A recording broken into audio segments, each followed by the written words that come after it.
Hi, this is Charles DiMaggio, and welcome back to R for Epidemiology.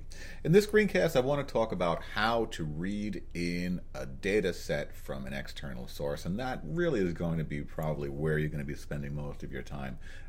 Modern epidemiology involves bringing in data from various sources, bringing it together, big data, things along those lines. And the advice to get data into R is relatively straightforward.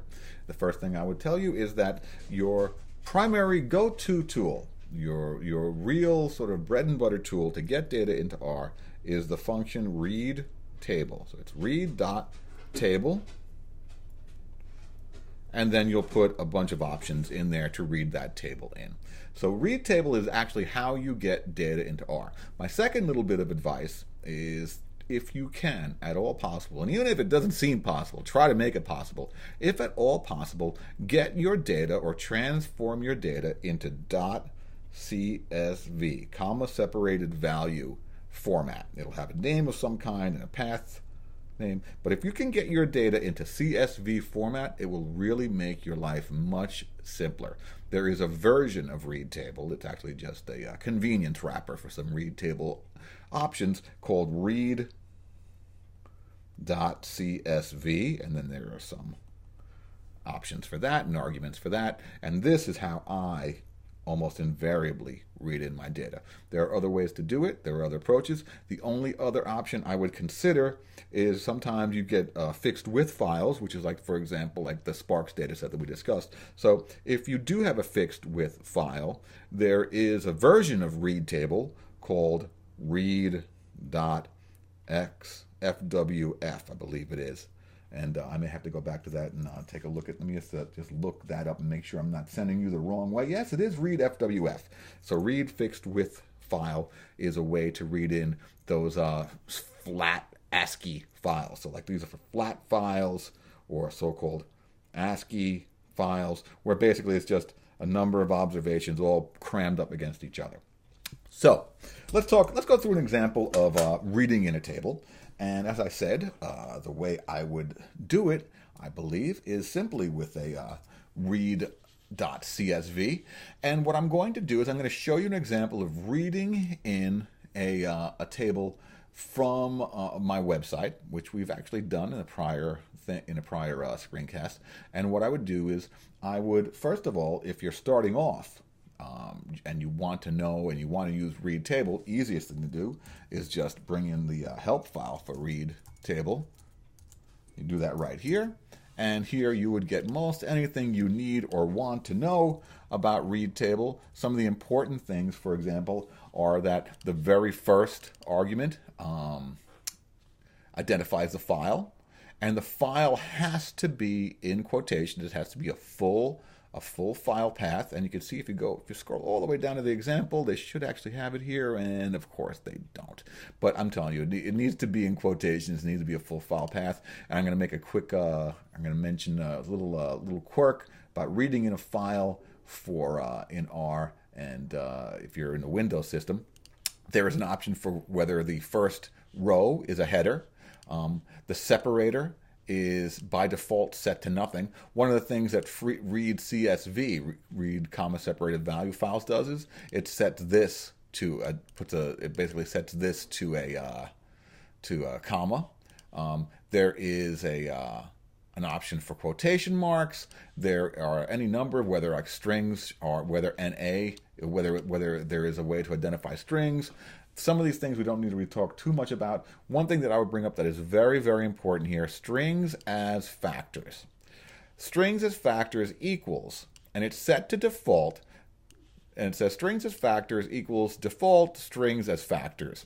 What this does, in my estimation, is make life really much more difficult than it needs to be. What it's basically doing is it's saying, anytime you see a string, anytime you see a character value of some kind, consider it a factor, which is a categorical variable in R. I find that behavior to be actually more trouble than it's worth, and I'm not going to go into too much detail about that, but here's my advice to you. In much the same way that I said, whenever possible, try to get your data into CSV format, always set set strings as factors to false. That's the one option I always include. So I want to read a data set, and I'm going to go over to my website right here, which is, you could just Google Charles DiMaggio Dyer. What if you're watching this, you're on my website anyway. But in any event, go under epidemiology, go to R, go to data sets over here, just so you could find the location. And there is a data set that's here under zip codes. These are deaths by zip code over here. I want you just to copy the whole URL right there, and then we can get rid of this over here. And I'm going to use the read.csv. So I'm going to write read.csv, which is a version of read table that I use all the time, and then open close parentheses because it's a function. And as I said over here, the first argument is file, what your file is that you want to read in. I'm going to write file equal.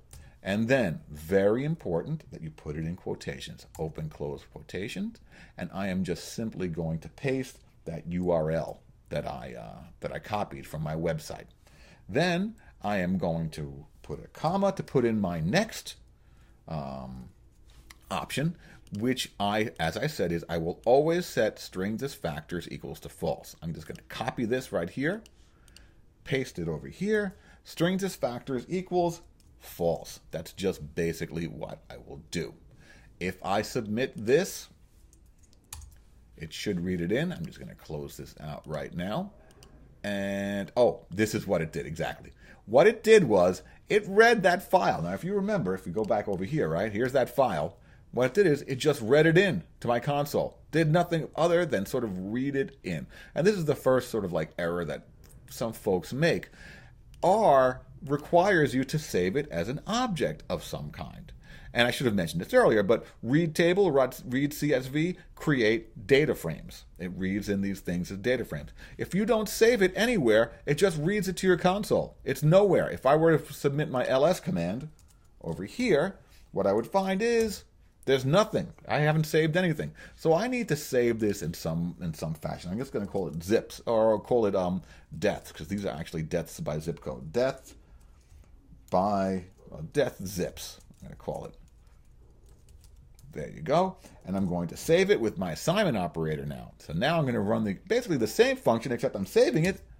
And now if I run my ls command, I have my data frame right here. I could do anything I want with the data frame, so I could use my structure command on death zips over here. And what I get back is that death zips not found. What did I do wrong? Oh, I wrote deaths zips. R is always available to let you know you made a mistake. And it's 811 observations of 3 variables. There's a zip code, which is a character variable. Here again, notice this trailing space over here. I'd have to really fix that up before I start working with these data in any way. There's male and then a number. And these are basically deaths and zip codes in New York City following 9/11. These are where those poor folks came from. I can submit it to the head command. Deaths zips, and see the first 6 observations. Could not, again, R will always correct your spelling. There you go. Now, one thing I need to mention, this is a very important point. I'm going to go back to, just notice right here, all my files, all my file paths have forward slashes. Forward slashes is the Unix way of doing things. And R is based essentially on a Unix approach to open source approach. If you work in in a Windows environment, you have to do something a little bit different. If you're working on a Mac or you're working on a Unix box, then it's fine. You write your file paths the way you almost always write your file paths, with one single forward slash. You could just cut and paste it.